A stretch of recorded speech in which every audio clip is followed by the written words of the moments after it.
Here we are inside Stern Beverage. In fact, we're in the gift shop, and we could do a half hour just on this place, but that's a show for another time. We're here with Brad Schilb, and you're, the title is you're the poobah of everything craft beer around Yes, sir, here? the Craft and Imports Manager. Craft and Imports Manager. That is a fancy title, and you guys here at Stern, I know, have been really at the forefront of embracing the craft beer revolution. Yes, we have. I mean, a real early adopter. Yes, we actually started doing business with Bent River Brewing Company more than 10 years ago. So we've been lucky enough to partner up with all the local breweries in the area. You know, and us at Stern Beverage, we feel very lucky to have what great partners, you know, all local guys, and, you know, local's fun. And that's the thing, it is a partnership. I could see how you might think that Anheuser-Busch, the king of beers, might want to step on the necks of the little guy. But in fact, quite the opposite. You guys have really tried to partner up and try and elevate as much as you can. You're exactly right. Partner's the key word. These guys are partners of ours. The better they do a business, the better we do a business, the better the local community benefits from it all. So, yeah, we try to do our part in making sure that they're just as relevant as anybody else in our portfolio. So as long as you're serving delicious tasting beer, you don't get too hung up on what the label says, as long as it's one of the labels that comes out of Stern Beverage. Quality is priority one. Right on, right on. So talk to me about the different breweries that you deal with. Well, like I mentioned, Bent River. Of course, that's where it all started for you guys. Yes, yes.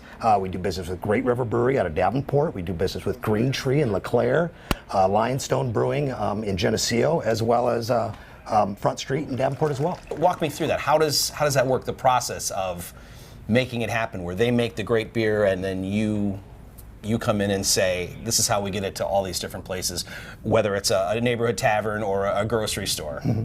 Well, we're a full service operation, right. So we use all of our full resources, everything from our sales reps going in on a daily basis to these accounts, talking about these local craft breweries, representing their brands, pushing them, to our drivers, not only picking up the beer from the breweries and getting to know those guys as well, as to going to our warehouse guys putting these loads together at night, and our delivery drivers going out the next day and delivering the product right to the retailers, where someone like yourself would sit at the bar and have your ice cold pint. How do you decide which beers to bring in under the tent here? Because there's an infinite amount of brewers out there. Sure.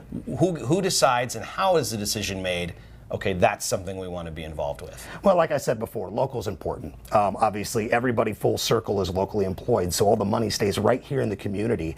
And if we can grow those guys in our portfolio, it benefits everybody involved. So that's really our focus. You don't want to play favorites, but if it's made here in the Quad Cities, it's a favorite. That's what you're saying. That's absolutely true. As far as other craft beer that you're responsible for bringing into the family here, mm-hmm. How are those decisions made?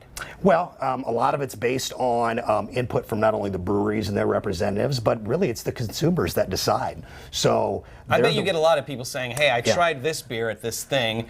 Why doesn't Stern have that? Like, there must be an unfair expectation for you. Every great beer that everyone has, they want to pound on the door and say, Brad, how come this beer isn't available everywhere I want it to be? Right. You know what? Just like I said before, though, the consumers speak the truth. Okay. So that's what it is. When enough people say this is what we want, then that's your job to make sure that they get it. Absolutely. Now, do you need someone, like a full-time guy, to sample beer and tell you what beers you should have?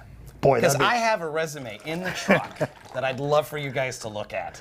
I imagine there's a lot of, obviously, customer response, and what the consumer tells mm-hmm. you is first and foremost. Mm-hmm.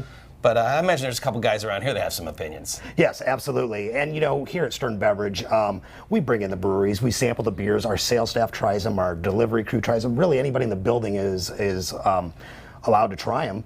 And then, you know, we build our responses off that, as well as taking it out to the retailers, taking it out to the consumers, let them decide, you know. Brad, do you ever get to try the beer? Yeah, so often. It happens. All right, well, I want to see the nuts and bolts. I want to know how this happens. How are you getting... say a beer from Bent River or Great River, how are you getting that from those locations where we've been to convenience stores and grocery stores and the like? Can we kick the tires on this place and look around? Yeah, more welcome. Join me. So, Brad, the immense scope of this operation, I mean, this is massive. You can see actually the curvature of the earth at some point here in the warehouse section. And I know that last call, depending on what side of the river you're on, is either 2 a.m. or 3 a.m. But really, this outfit, you guys never sleep. It's 24 hours. Absolutely. 7 days a week. Mm-hmm. You're busy working and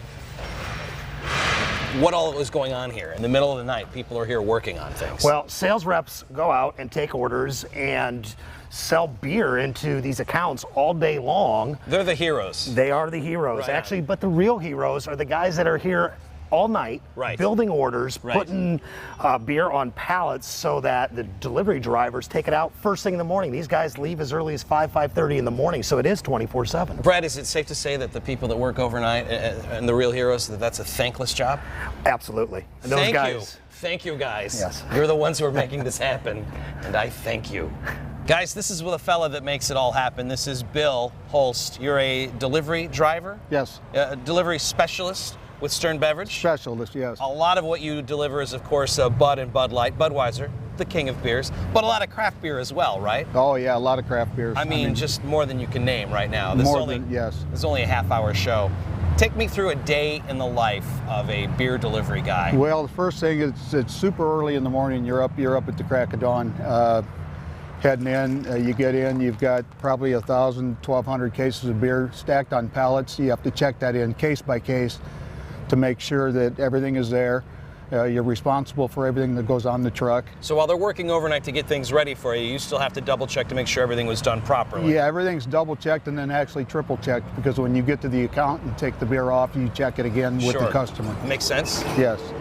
So you get up early in the morning, you're there to check the beer, then you have to obviously get it from that warehouse to all of your different accounts, right? Right, you load everything up with the fork truck onto the truck here, and you go to your first account and you take everything off and roll it in. Bill, how many accounts do you think you see in the course of a day? It's a Freudian slip there. In the course of a day, how many different accounts are you delivering beer to? Well, I do some of the larger accounts like your Hy-Vees and Oscos and the casinos and stuff like that, so I'm only doing approximately 5 to 6 accounts a day, but we have some routes that'll do 18, 20, 25 stops a day. Yeah. So it depends. Depends, yeah. How long have you been doing this? I've been doing this since 1984, so I've got several years. You started doing this in the mid-'80s.